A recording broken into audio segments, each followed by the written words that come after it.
Estou lendo um estudo acerca do Evangelho de João, a partir do capítulo 10, versículo 22, o último encontro com os judeus. Versículo 22, a festa da dedicação, no hebraico Hanukkah. Essa festa celebrava a rededicação do templo em 164 a.C., por Judas Macabeus, depois da sua profanação por Antíoco Epifânio. Uma característica proeminente dessa festa era a iluminação gerada pelas lâmpadas que eram acesas no templo e nas casas em torno dele. Versículo 24. Se é você o Cristo, diga-nos abertamente. Isso não era um desejo sincero de saber, mas uma pergunta feita por aborrecimento pelos judeus que até então não tinham conseguido pegar Jesus nos seus próprios argumentos.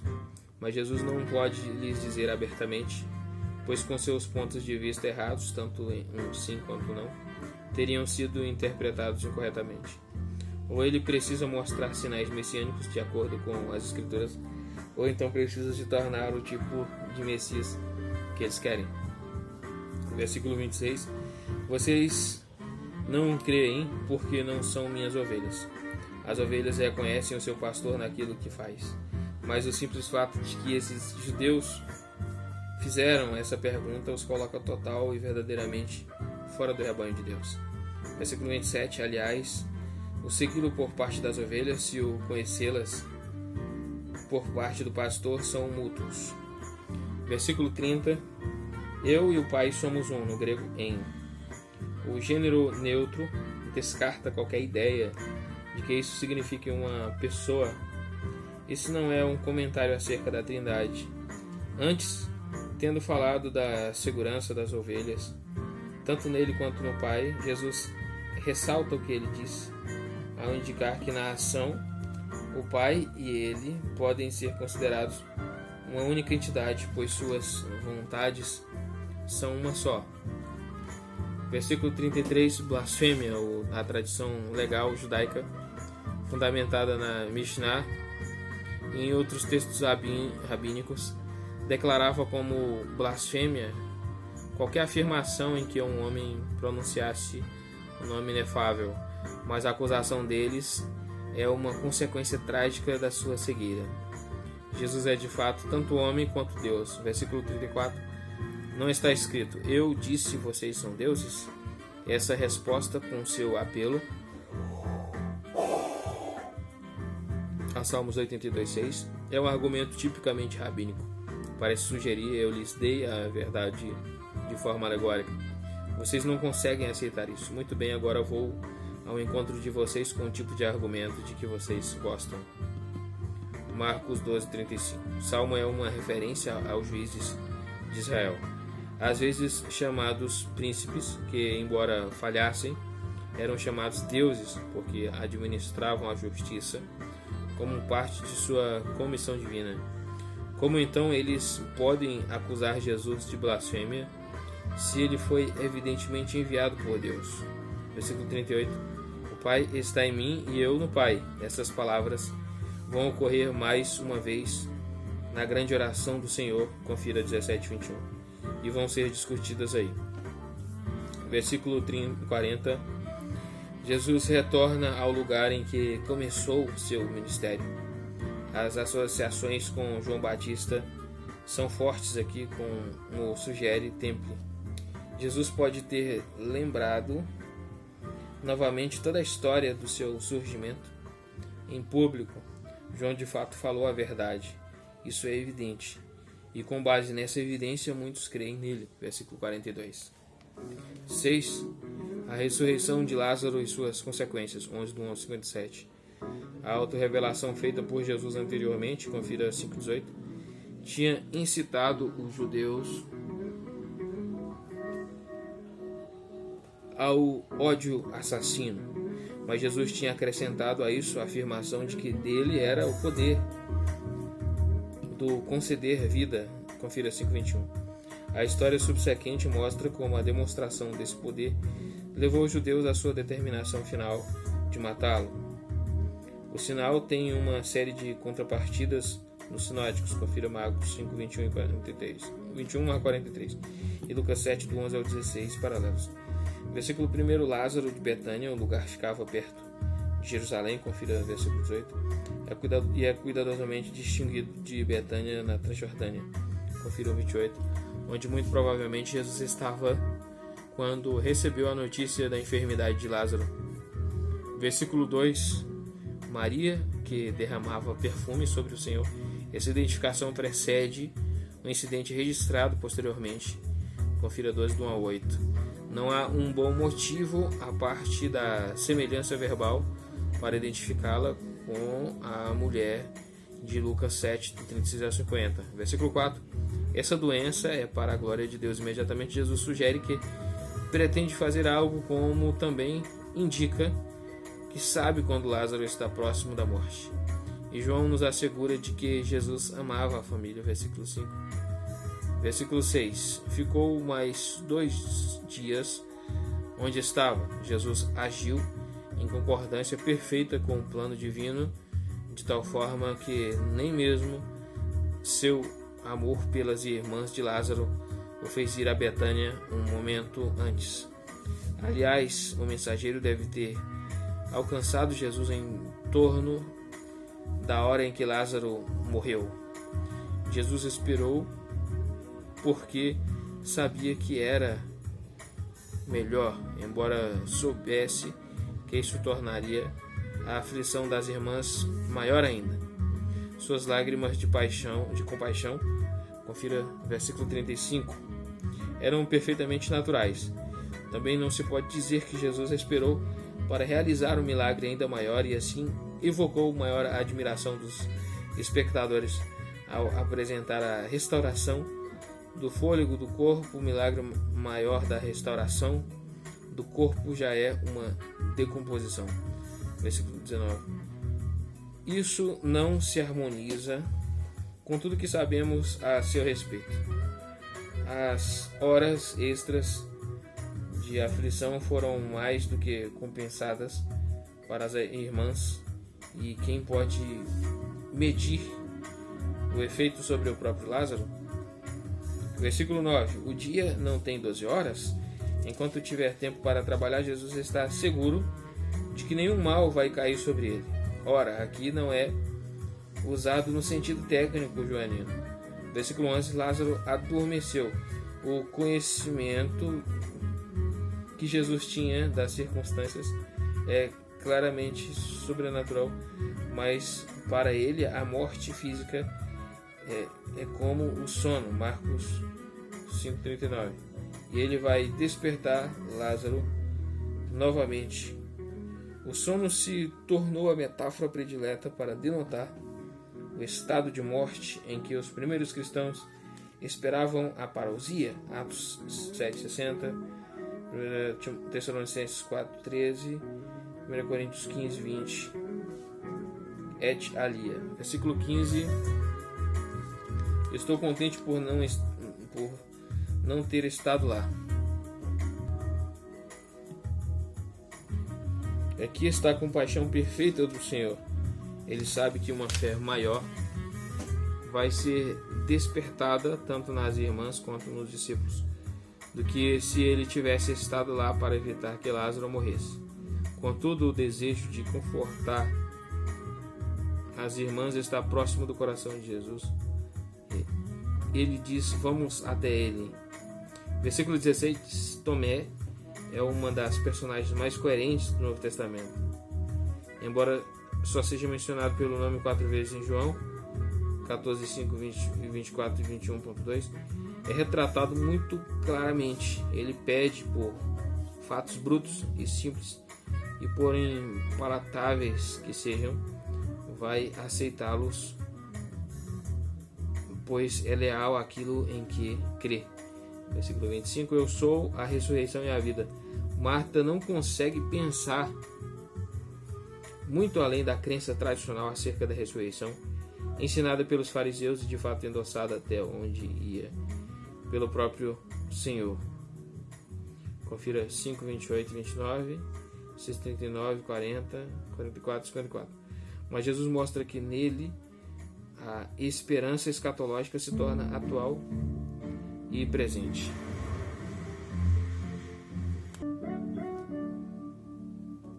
A morte é só o momento quando a vida eterna passa além da atividade e experiência no mundo material.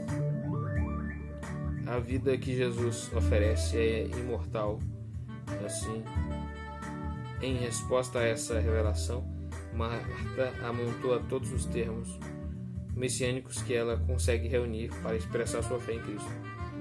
Versículo 28, o mestre está aqui. Os amigos de Jesus comumente devem ter se referido a ele como Rabi, o Rabino, no grego Ro Didaskalos. Marcos 14:14, versículo 33. Jesus agitou-se, no grego enebrimezato, no espírito, e perturbou-se, no grego etaraxen realton. Essas duas expressões gregas falam de indignação e tristeza respectivamente. Templer propriamente traduz a segunda por arrepiou-se.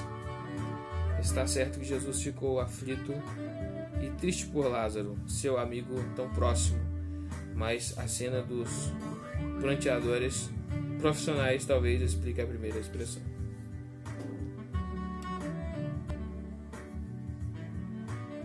É possível também que Jesus já previa a reação violenta que esse milagre produziria no final.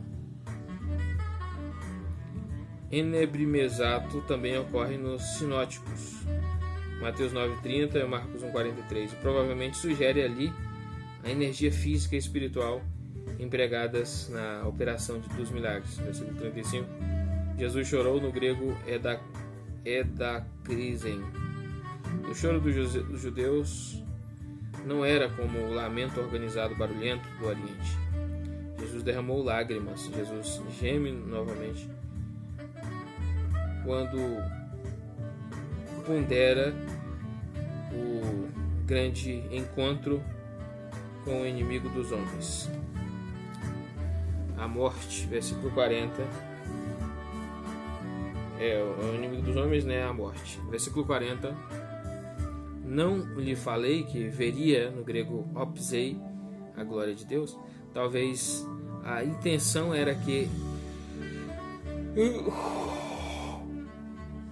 entendêssemos com isso que Jesus prometeu a Marta que ela deveria ter uma visão sugerida pela palavra ver da glória de Deus sobre e acima do evento físico a ser testemunhado pelos outros.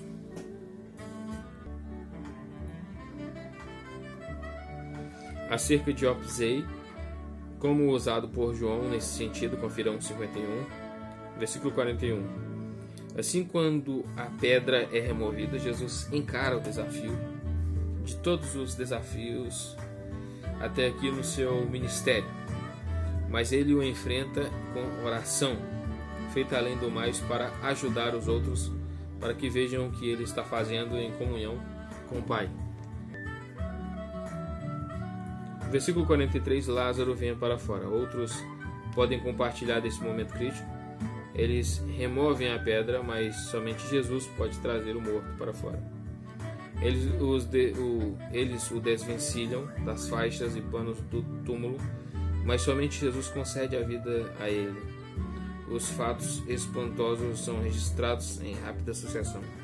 Alguns dos espectadores creram, outros foram contar aos fariseus. Versículo 46. Esse é um momento crítico no ministério do Senhor. Nos sinóticos, o mesmo momento crucial parece vir na purificação do templo. Versículo 48. Os romanos virão e tirarão tanto o nosso lugar como a nossa nação. Essa é uma reação típica dos saduceus. Até agora o partido sacerdotal mostrou pouco interesse. Agora estão alarmados em virtude da sua posição privilegiada. Assim, Caifás assume agora a iniciativa. Ele era o sumo sacerdote naquele ano fatídico. A expressão naquele ano não implica que João considerasse o sumo sacerdócio judaico um ofício anual. Caifás, aliás, o ocupou de 18 a 36 depois de Cristo. O fato é que, como ele diz, vos é melhor que morra um homem, versículo 50, para que não pereçam todos os judeus. Seu pronunciamento foi profético. Como mostra João, ele não poderia ter falado mais eloquentemente da morte vicária do Senhor Jesus, mas suas palavras são tingidas também de amarga ironia. Não muitos anos depois disso, a nação judaica sofreria amargamente nas mãos dos romanos. Versículo 54, Efraim ficava a cerca de 22 quilômetros a nordeste de Jerusalém. Jesus ficou lá até a Páscoa. O parágrafo final mostra quantos havia que estavam observando com intenso interesse a atenção crescente dos eventos. 4. A última cena de conflito. Primeiro, o jantar em Betânia. Versículo 1. 6 dias antes da Páscoa surge aqui uma dificuldade cronológica em virtude da incerteza com relação ao dia da crucificação. Westcott sugere que ela ocorreu no dia 15 de Nissan e que por isso a visita a Betânia foi feita em 8 de Nissan. Se a crucificação ocorreu numa sexta-feira, então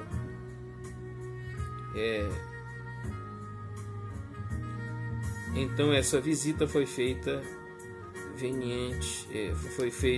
na sexta-feira anterior, sendo sábado interveniente deixado fora como um dia em que não podia haver julgamento. Versículo 3. Um perfume caro, no grego nardos pistikis, era provavelmente um perfume líquido. Essa unção pode ser comparada a outros relatos, Marcos 14, 3 ao 9 e Mateus 26, do 6 ao 13, em que a menção da casa de Simão pode ser explicada pelo fato de que Jesus permaneceu próximo de Betânia por um tempo. Confira 2 dias, Marcos 14. Até houve quem sugerisse que Simão era o pai de Marta, Maria e Lázaro. A referência ao fato de Maria enxugar os pés de Jesus com seu cabelo é o único paralelo com outra história sinótica, Lucas 7, do 36 ao 50, em que, no entanto, a situação é bem diferente. Versículo 6, era ladrão. Essa é a única referência clara às tendências de Judas, a parte do suborno que ganhou dos chefes dos sacerdotes. Lucas 22, 5. Versículo 7, o que o guarde para o dia do meu sepultamento. O sentido aqui não é completamente claro se não recorrermos ao relato de Marcos 14, 8. O unguento dificilmente se conservaria se fosse usado naquele momento, mas Jesus parece dizer que Maria anteviu o seu sepultamento, mesmo que tivesse reservado o perfume para algum propósito de caridade em outro lugar. Versículo 10. Os chefes dos sacerdotes fizeram planos para matar também Lázaro. No seu esforço de suprimir as notícias de ressurreição de Lázaro, eles já estão achando que a sua política assassina deve ser entendida a mais uma pessoa. 2. A entrada messiânica, 12, do 12 ao 19. Somente João registra a razão da feliz aclamação gritada pela multidão nessa ocasião. Confira Marcos 11, do 7 ao 10, Mateus 21, do 4 ao 9, Lucas 19, 35 a 38. Versículo 13, Hosana. Eles pegaram o canto antifônico do último salmo do Halel, no hebraico Oshi, Aná, literalmente salve-nos agora. Salmos 118 e 25.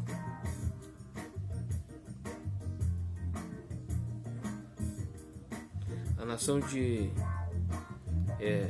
salve-nos agora, Salmos 118 e 25. A ação de Jesus foi designada para encorajar a fé dos espectadores, que ao menos entre os discípulos não foi compreendida senão mais tarde.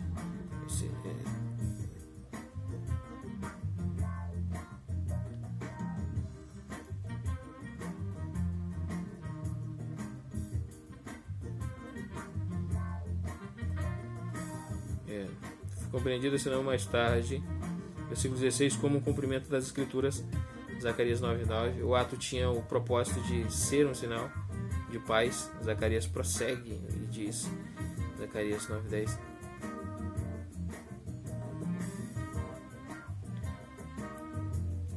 O ato tinha o propósito de ser um sinal de paz. Zacarias prossegue e diz, confira Zacarias 9:10, ele proclamará paz às nações. Jesus claramente pretendia que esse significado estivesse na base do seu anúncio do reino. E aí um tanto de referência aqui. Versículo 19. O mundo todo vai atrás dele. Uma expressão idiomática que quer dizer simplesmente isso. Todo mundo, mas para o evangelista isso pode bem ter sugerido o apelo universal do Evangelho. 3. O pedido dos gregos e a rejeição dos judeus. 12 do 20 ao 43. A presença desses gregos tementes a Deus, isso é, estrangeiros que falavam grego e que tinham adotado a adoração judaica, mas não a lei em sua totalidade.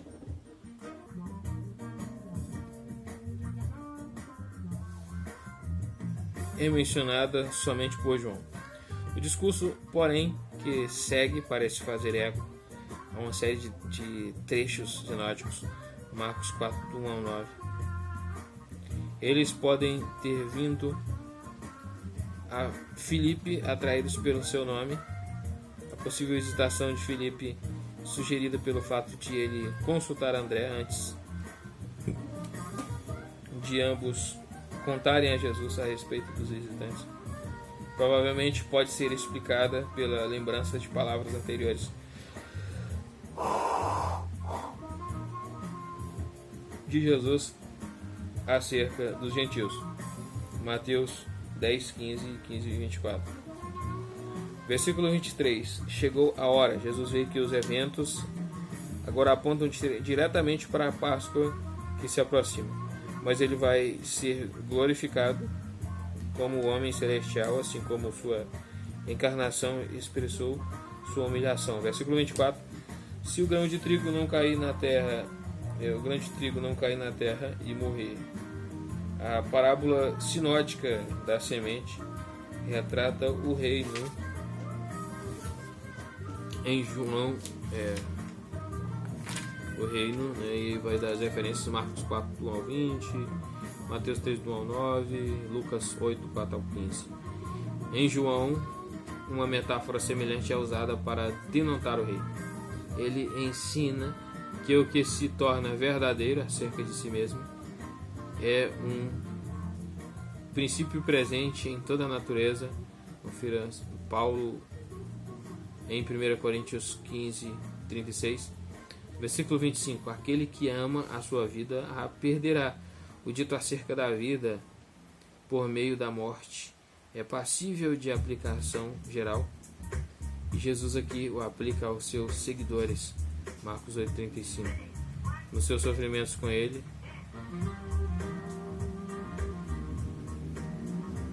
odiar, grego miseo, própria vida significa virar as costas a ela, como sendo de importância secundária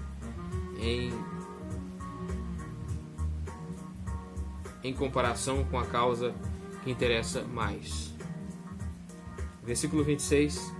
Onde estou, o meu servo também estará. Jesus não está prometendo uma saída fácil do sofrimento, isto é, na glória futura. Ele está dizendo que a experiência que está para cair sobre ele pode ser esperada por seu discípulo fiel.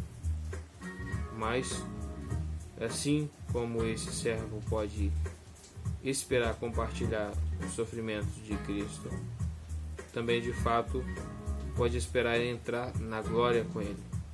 Atos 14:22, Romanos 8:17, 1 Timóteo 2:11, versículo 27. Agora meu coração está perturbado. Jesus agora enfrenta o chamado para o seu sofrimento pessoal. Ele expressa os mesmos sentimentos no jardim do Getsemane. Marcos 14:32, 42, Mateus 26:36, 46 e Lucas 22:40, 46. Assim aprendemos dele que ele sentiu essa agonia de espírito. Em outros momentos, além da noite de quinta-feira, antes de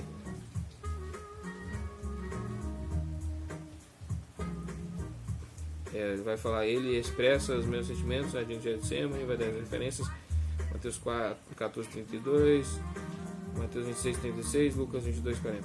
Assim aprendemos dele que ele sentiu essa agonia de espírito em outros momentos além da noite de quinta-feira antes de sua morte. O que direi? Pai, salva-me desta hora, no grego ek. Essas palavras de fato constituíram uma oração real em forma ou foram só consideradas. Jesus certamente não estava